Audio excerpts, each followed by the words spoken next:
The truth about avoidance, why they run from the people they love most. Have you ever loved someone who pulled away the moment things started to feel real? Just when you thought you were finally getting closer? It's heartbreaking. But what if their distance wasn't proof that they didn't care, but proof that they cared so much more than they knew how to handle? We often assume that when someone distances themselves, it's because they've lost interest, stopped caring, or were never truly invested in the first place. But sometimes the opposite is true. Sometimes avoidance isn't a lack of care. It's an overload of emotions they've never learned to hold. Avoidants don't run because love is absent. They run because love is too present.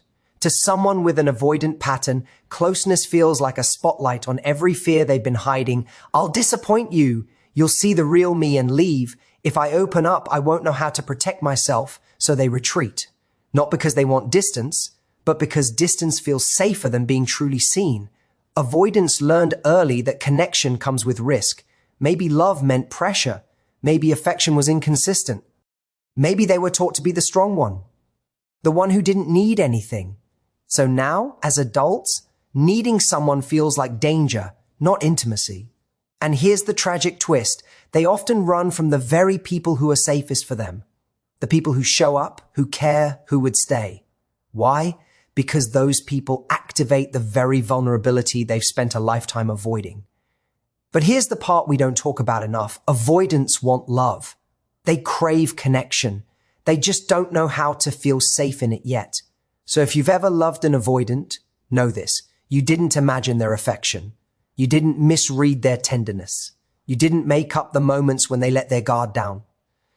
Those moments were real. They were just followed by fear. But here's the hard truth. You cannot love someone into readiness. You cannot rescue them from the safety they believe distance provides. What you can do is honor your own needs while recognizing theirs. Love doesn't mean shrinking, chasing, or proving. Love means stepping forward with strength, not stepping back into self-abandonment. Understanding avoidance is not about excusing their behavior. It's about reclaiming your clarity. When someone runs, it's often about their wounds, not your worth. And if they ever decide to stop running, it won't be because you chased them. It will be because they finally learned that intimacy isn't a trap. It's a home they can choose to walk into. Avoidants don't withdraw because they lack emotion. In fact, it's usually the opposite. Their emotional world is often far more intense than they let on. And that intensity becomes overwhelming the moment they begin to care deeply about someone. When feelings rise past a level they can comfortably control, their instinct is to protect themselves the only way they know how, by creating distance. What looks like indifference on the surface is often a defense mechanism designed to help them regulate emotions that feel too powerful, too unpredictable, or too consuming. Caring deeply awakens vulnerability, and vulnerability feels like danger to someone who learned early that emotional closeness wasn't safe. When affection grows, so does the fear of losing it. When connection strengthens, so does the fear of being hurt. Instead of leaning into those fears, avoidants retreat because retreating gives them a sense of mastery over their emotions. They believe that if they can reduce the intensity of the connection, they can reduce the intensity of the potential pain. To them, the distance isn't a rejection, it's relief. This emotional intensity is often confusing for their partners. One moment, the avoidant may be fully present, engaged, affectionate, and connected. But the more emotionally exposed they feel in those moments, the more likely they are to pull away afterward. Their partner doesn't see the internal alarm bells going off. This is too much. I'm losing control. What if I get hurt? What if I disappoint them? What if they see something in me I can't hide? These fears drive them to retreat as a way to restore equilibrium. Avoidants may not consciously understand why they're reacting this way. Many don't have language for what they feel because they never learned to process emotions openly. Growing up, they may have been encouraged to be self-sufficient or taught that emotional needs were a burden. Now, as adults, intense feelings trigger a deep-seated belief that they must handle everything alone. The more they care, the more they fear depending on someone. So they step back, not because they want less from the relationship, but because needing someone feels like losing their sense of control. When an avoidant cares deeply, they experience a kind of emotional short circuit. Their system becomes flooded, and distancing becomes the quickest way to shut down the overwhelm. They aren't trying to punish their partner or manipulate the relationship. They're trying to regulate their internal world. They may even feel guilt about their behavior, but still struggle to move toward instead of away.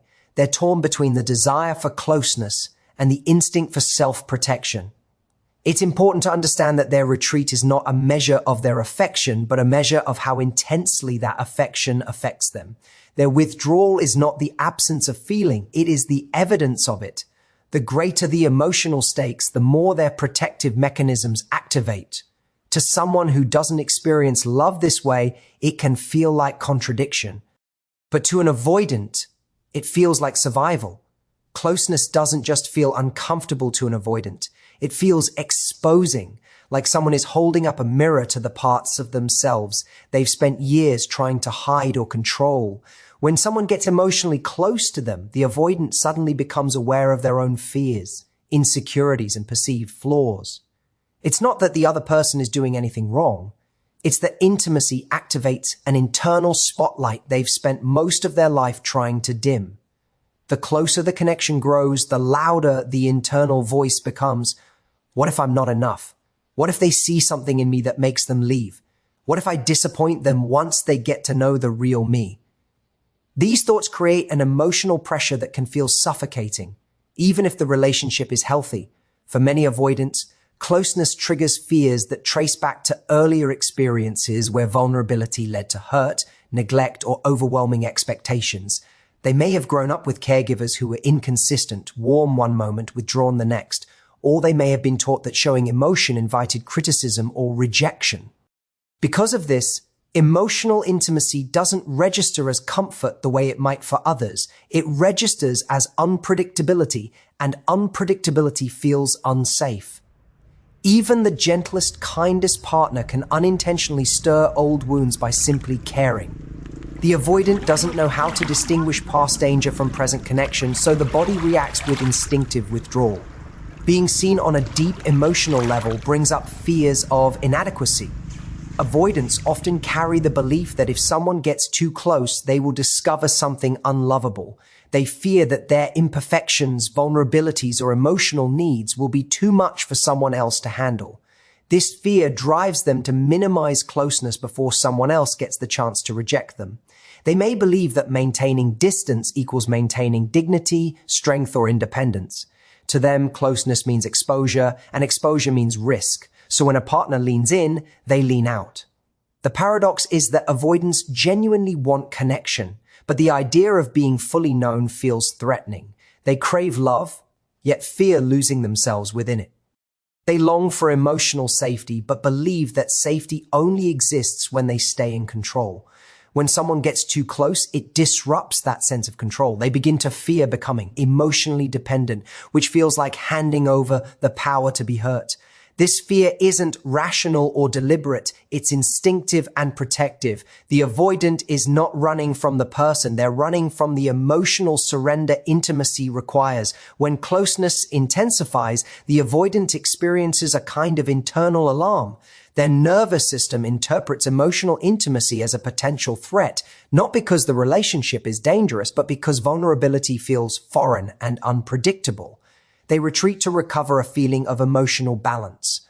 Creating space becomes their way of calming the emotional intensity that closeness triggers. Unfortunately, their partner often interprets this as rejection, when in reality, it's a coping mechanism built from years of learning that staying guarded is safer than risking being hurt.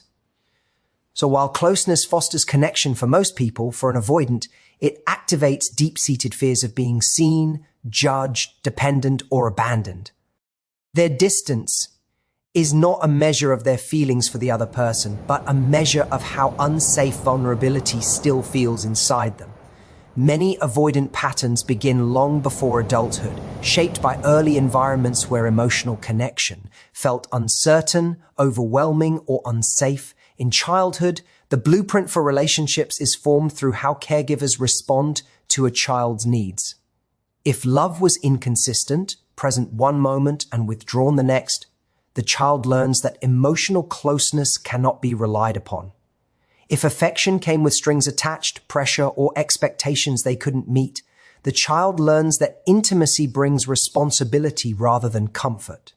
If they were told directly or indirectly to toughen up, stop being dramatic, or figure it out on your own, they internalize the belief that having needs is a weakness and that relying on others puts them at risk. Over time, these messages solidify into a quiet survival strategy. Don't need too much, don't get too close, don't expect emotional consistency. In families where emotional expression wasn't welcomed or was even punished, children adapt by shutting down their feelings. It becomes safer to detach than to reach out. When a parent is emotionally distant, overwhelmed, or unavailable, the child learns to self-soothe, not because they want independence, but because dependence doesn't feel like an option. By the time they reach adulthood, this pattern becomes deeply ingrained, showing up as avoidance, not because they don't want connection, but because they never learned how to experience it without fear or instability. Some avoidants were raised in environments where love felt conditional, earned through achievement, behavior, or maturity beyond their years. They learned that affection had to be deserved, not freely given. As adults, this creates an internal pressure to always be enough or to hold themselves to unrealistic emotional standards.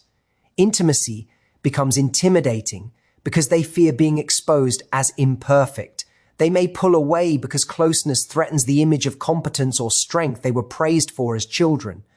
Vulnerability feels like a step backward, not a step toward connection. Other avoidants may have grown up with caregivers who were intrusive rather than distant.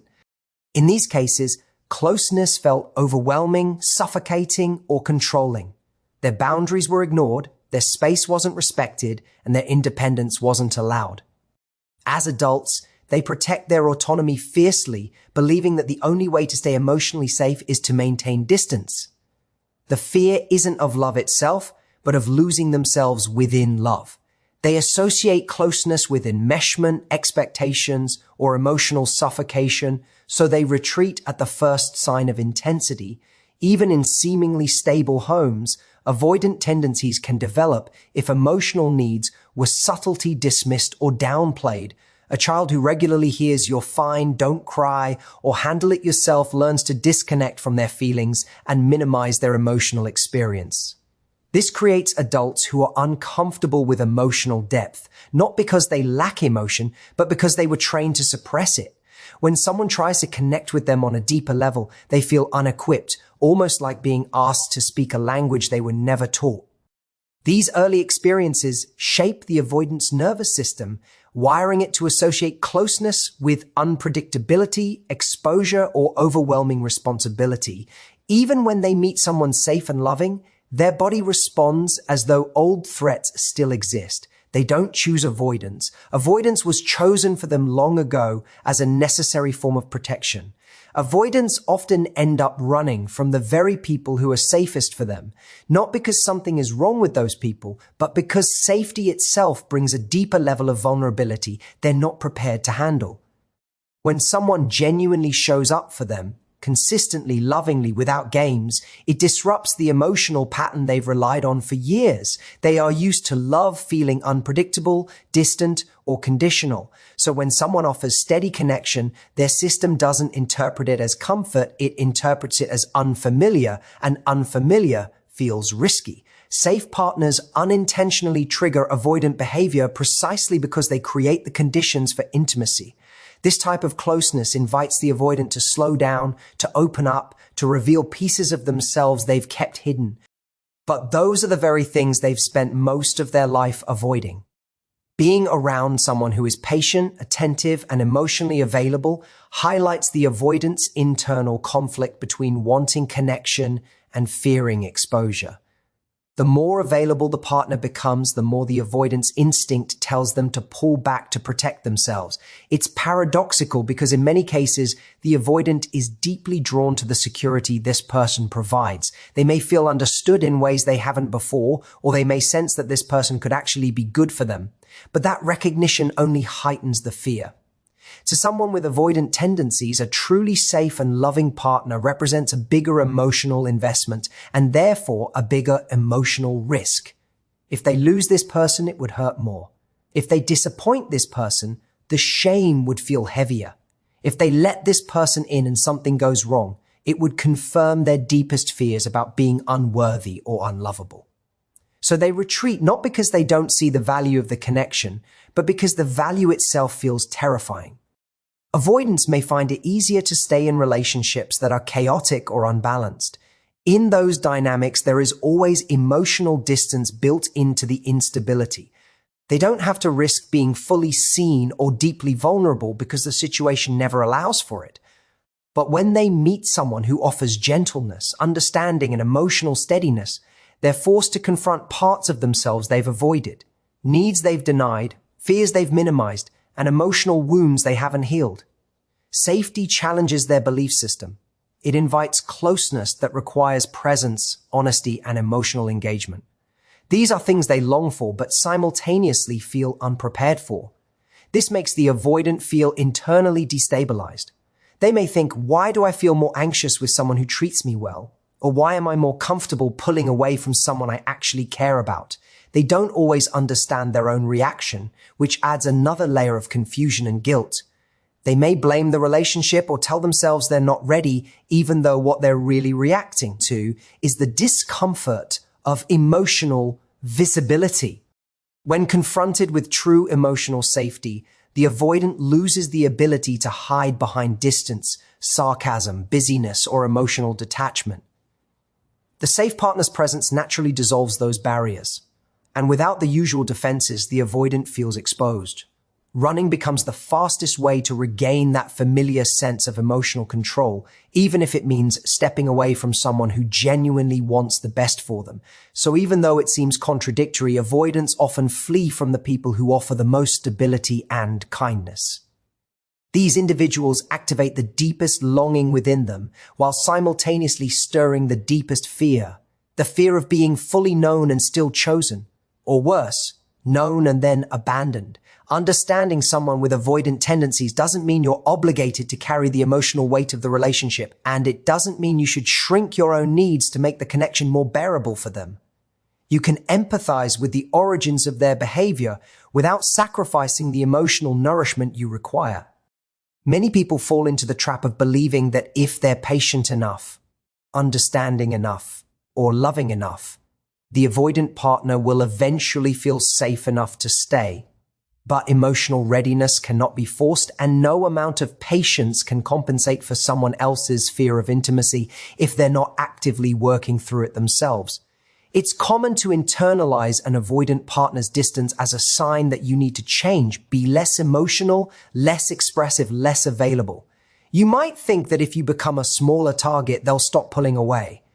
But shrinking yourself never creates a healthier relationship. It only teaches you to disconnect from your own emotional truth. It reinforces the idea that your needs are too much, when in reality, they're natural and valid. Emotional closeness, reassurance, communication, affection, these are not unreasonable things to want. They're the foundation of a secure connection. Compromising your needs to accommodate someone's avoidance doesn't build intimacy, it builds imbalance. Loving an avoidant person can make you feel like you're walking on a tightrope, trying to maintain closeness without triggering their fear. You may become overly cautious with your words, hesitant to express concerns, or afraid to ask for reassurance. But this internal tension slowly erodes your sense of self. When you mute your needs in the name of patience, you're no longer participating in the relationship. You're managing it. You're trying to protect the connection instead of sharing it honestly. And this dynamic eventually leads to resentment, loneliness, and emotional exhaustion. Honoring your needs means recognizing when the relationship stops nourishing you. It means knowing the difference between compassion and self-abandonment.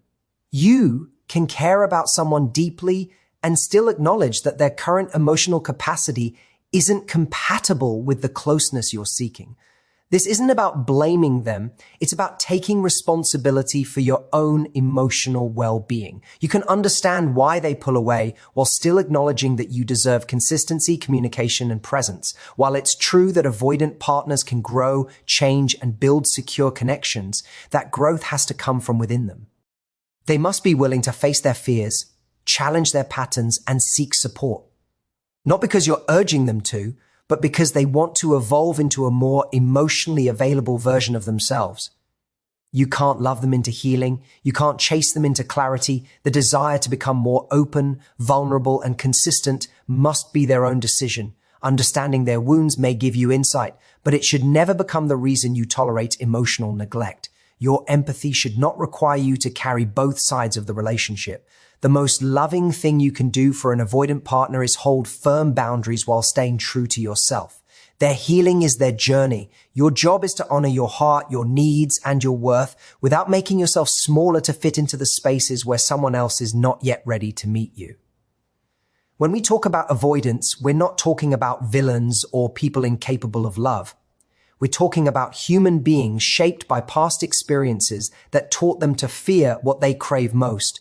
Their distance isn't a reflection of your value, and it isn't a measure of your desirability. It's a reflection of their unresolved fears and unhealed wounds. And your job is not to drag someone into closeness they're not ready for. Your job is to show up authentically, to honor your needs, and to recognize when love requires mutual courage. You deserve a connection where closeness is embraced, not feared, where communication is welcomed, not avoided, where your heart feels safe, not stretched thin. If someone you love is running, remember this: you cannot chase someone into healing, and you cannot hold yourself hostage while waiting for someone else's readiness. Love is meant to expand you, not shrink you. It's meant to strengthen you, not drain you. And the people who are meant for you will meet you, not halfway, but fully. So keep your heart open, but keep your standards intact. Have empathy, but not at the cost of your self-respect. Learn from the patterns, but don't carry what was never yours to fix.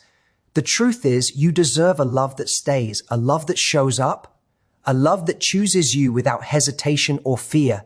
And the moment you stop chasing what runs, you make space for what's ready. Thank you for being here, for listening, and for caring enough about your own heart to seek clarity and truth. I hope this message reminded you of your worth, your strength, and your right to a connection that feels safe and reciprocal. Take care of yourself, protect your peace, and remember, real love doesn't run. Thank you, and goodbye.